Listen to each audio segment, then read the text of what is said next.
Thank you very much. So I work for Netzpolitik.org, and Netzpolitik.org is a platform for civil rights and net politics, and we are funded about 99% by our readers, and now 16 people working for this project. If we are talking about fake news, social bots, and hate speech, I will show you some examples, mostly from Germany, and will highlight then the problems of fighting hate speech and fake news and social bots, and show reasons why we need to be very careful in the fight against this phenomena, especially with new laws and regulations. So the whole complex of fake news and social bots is today often related to this person. As in the US election, there was a lot of fake news and also some bot activity. And this made German politicians go to panic mode.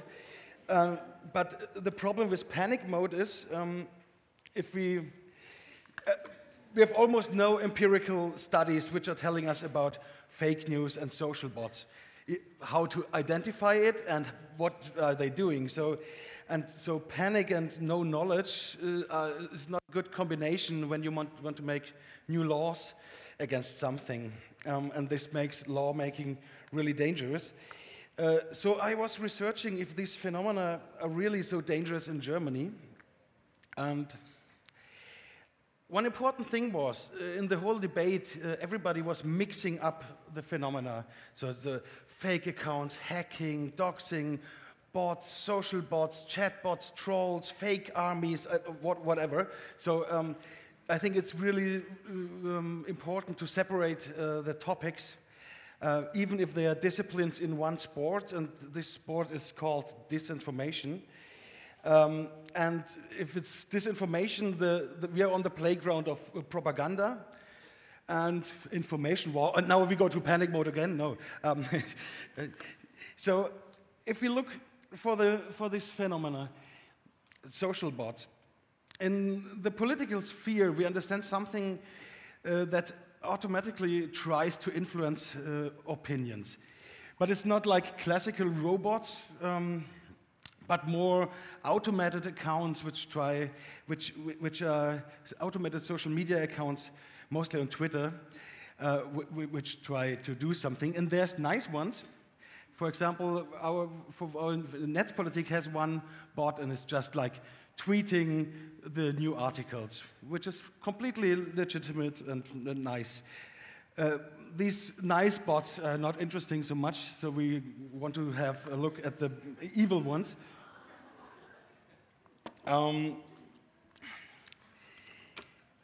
Yeah, and what they can do mainly, so social bots are not so powerful. What they can do is like they pushing relevance in an artificial way.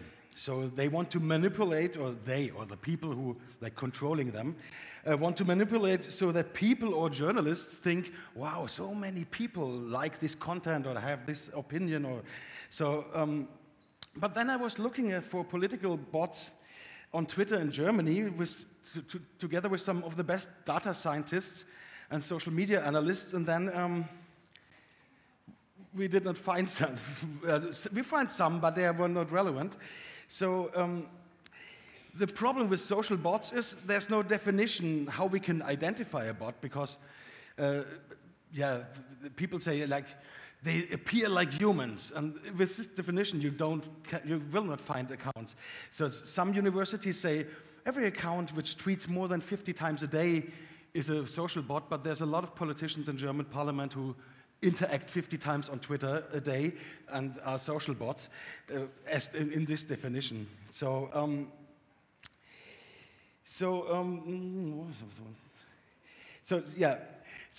I think regulation on social bots is not a good idea. It's an obstacle to innovation. It harms freedom of the press and freedom of expression. But we did not find bots, but we found another thing which is more important, and we found networks of fake profiles which were supporting the right-wing and racist party of the AfD. before the elections, the general German elections. And these were not automated accounts. It were more real people who were working coordinated to make the racist party look stronger on Twitter than they really are. So I think in the discussion we should more focus on trolls and fake influencers, because they are a lot more present in the discourse and they are more influential than any social bots. So who or what are these trolls? So on the one side we have this classical kind of hate speech disturber who wants to destroy online debate and dialogue. Though this classical hateful troll could be one person alone, or he can come in coordinated groups. And if it's coordinated, there's a second layer of communication. You have like, they are trolling on Twitter, but on the other side they have some kind of, they have another platform where they chat and say, now we go to this account and disturb. Yeah, in Germany we only found this, trolls we found of every kind of political direction, but like these coordinated things were more of the right-wing, alt-right movement. One group, which was called Reconquista Germanica, they organized over the gamer communication platform Discord, and they were interfering in political debates. Normally their accounts have nearly 0 followers, so you can easily detect them. And every troll in this network has about 20 to 50 accounts to disturb. If there's 100 people, you have like 200 to 500 accounts. And then people will, if you're not aware how these trolls look like, and you're just somebody on Twitter, and then you feel, wow, there's 100 people saying that my opinion is dangerous or is false, then it can influence individual people. But a far better strategy of disinformation is to build your own fake influencers. So this account had nearly 150,000 followers and was involved in the US election. And important conservative politicians retweeted this account. And when he was suspended by Twitter, the alt-right movement was like, oh, censorship, and that. But it was a Russian account from St. Petersburg, from an agency. And they were doing a good job in having like a real influential fake account. They did it with other accounts also. In Germany we had this account was called Ballerina, and it pretended for a long time to be a young woman which supports the racist party. The account had 300,000 followers and would have been one of the biggest right-wing accounts in Germany. But then we were looking at the account, and behind this account there was this guy. And he had like tons of fake accounts. So my position is fake profiles and fake influencers are far more dangerous than social bots. But often these fake accounts, they do mistakes. So here we need journalism and data analysts researching these accounts and find out who's faking. On the politicians in Germany now want to fight anonymity and pseudonymity in the net because with some kind of, in Germany it's called clear name requirement. But this is from a civil rights perspective very dangerous, because pseudonymity is so important for minorities to have free speech, to say what you want. And there's hundreds of cases where you can say, if you don't have pseudonymity, these people will have their life will be worse. So I'm strongly against the idea of a clear name requirement. Let's go to the next topic, to fake news. I don't like the term because it's not longer exact, because it's used to discredit political opponents or media organizations which report in a critical way. And once again, we have this guy from the United States who is pushing this agenda. So we better use the term of disinformation. I think it's better and it has not so much political direction. So there's several types of disinformation. So one is a journalist is like just doing a mistake, and then it's no problem. Then you have satire and parody, and also like political art and culture jamming. This is completely okay. It's not, it's disinformation, and mostly if a journalist comes and say, okay, I did a mistake, fine. So more problematic, you have like this strongly biased news, leaving out facts and like hyperboling, disinformation for financial reasons, and disinformation as propaganda or to influence political opinion. Oh, now I have to find my... Yeah, this is an interesting case. It's a right-wing website, or Google Maps, and they were like taking press releases of the police and saying to say migrants are dangerous because they do crime. But what they did, it looks, and they said, we are serious because we take the police press releases, but they were looking for signs in these press releases which said dark skin. The person had a dark skin, so they were saying, oh, this is a migrant or a refugee doing crime. So this was one thing of fake news. These guys were just making up some wild fake news, but what they did is like selling T-shirts on their website. So it was for financial reasons. Here we have an interesting thing from the US. It's one and the same company running Liberal Society and Conservative 101. And they are doing like highly biased news to sell ads. So it's the same company, and they're doing, these fake news have many faces. And probably most of you know the case of Macedonia, which is a small country in Europe. And there are a lot of people had the idea, hey, we can do some fake news and sell T-shirts and ads and just use it to make money. And they were interfering in the US elections. So, yeah, but it's not only people making money. This is one case of the Berlin police. And there was a squatted house in Berlin. And then they wanted to evict the people from the squatted house. And then police twittered that the people of the house put this thing in the door under they put the electric wire on it. And the people from the house said, no, we didn't do it. And a day later, the police had to say, no, okay, it was a mistake of us. There was no electric door. But what happened is, like in this real-time communication, all media was saying, oh, these people of the house, they put policemen in danger. But it was completely fake. So it could also be the state doing fake news. But probably the most common type of disinformation in Germany is racist propaganda, which rants against foreigners and refugees and falsely accuses them of rape, robbery, etc. Mostly launched is this kind of fake news by individuals on Facebook or Twitter.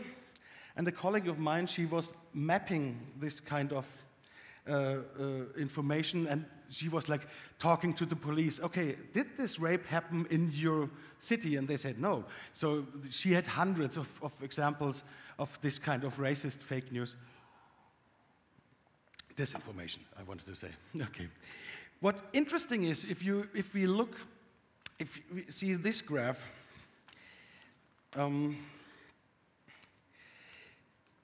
here we see the spread of racist misinformation on Twitter. On the right, there are the red accounts which carry on the disinformation unfiltered. On the left side, and in blue, you can see the accounts which disprove the disinformation. You can see there's almost no mixing in the network. So the people who are sharing the fake, the disinformation are just, probably they are just racist and they believe it, and there's no kind of correction. So, and then this is in another case. It was an asylum seeker was murdered in the German city of Dresden, and the first reflex, because Dresden is some kind of right-wing city, and the reflex of many people was oh, Nazis have murdered him. But now quickly turned out it was not Nazis who murdered him. And then you see that people who were spreading the disinformation were correcting their mistake. So in a democratic, normal society, fake news will be corrected by the people self. So it's more the radical people who just see like this and don't want to see their mistake. Yeah, the problem is if you want to control disinformation or fake news, includes the problem that the state has some kind of truth ministry that allows information control. But the question of what is true and what is wrong should never lie in the hands of the state, I think. That would be a great danger, again, for the freedom of expression and freedom of the press. So our last topic is hate speech and hate crime in Germany. And we had an increase in internet hate crime coming with this so-called migrant crisis in 2015, where hundreds of thousands of people came from Syria, from the civil war, as refugees to Germany. What we also see in this graphic is that 80 to 90% of all hate crime is coming from the right side and racists. And what happened is there was a strong debate how to tackle this hate speech. And then we came with this really German word, Netzwerkdurchsetzungsgesetz. To cut a long story short, the law obliges the social networks to have a contact person in Germany and to delete obviously illegal content within 24 hours, or if it's not so obviously, in 7 days. And if they don't do this, if the companies don't comply, there are high penalties. Civil rights activists cited the fact that the law makes Facebook and co.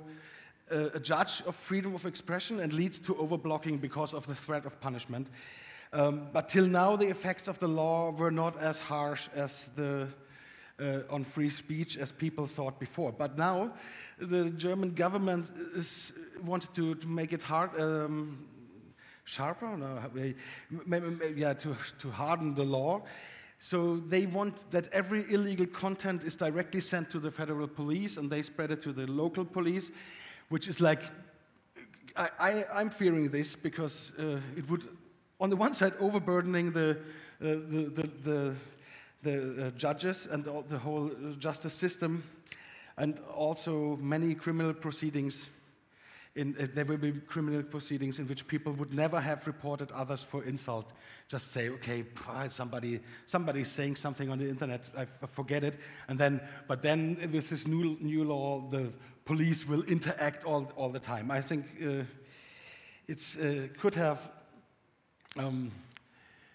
could lead to overblocking, harms freedom of expression, and has chilling effects on free speech. So what is the conclusion?